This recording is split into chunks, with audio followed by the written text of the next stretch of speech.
hindi na nga makapaghintay pa ang pamilya Zafra upang mailabas na nga nila ang kanilang anak na si Victor. Kaya naman magpapanggap nga ito nga sila Deborah at Mariano sa pagdalaw nga sa kanilang anak. Ngunit sa pagkausap nga nila kay Neral ay hindi nga naging maganda dahil na nga rin na-insulto si Mariano sa sinabi ng General dahil kung ano nga raw ang puno yun din nga raw ang bunga. Kaya naman nasa loob nga raw ng kulungan ng kanilang anak si Victor.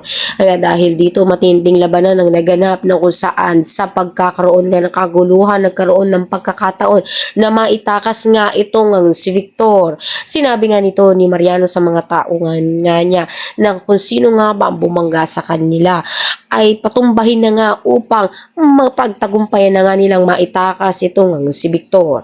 Sa kabilang banda naman nga ay malungkot naman nga itong si Sam dahil na nga rin sa hindi pa rin nga matanggap nga nito ni Ricardo ang nangyari sa kanyang kuya at siya pa rin nga ang sinisisi.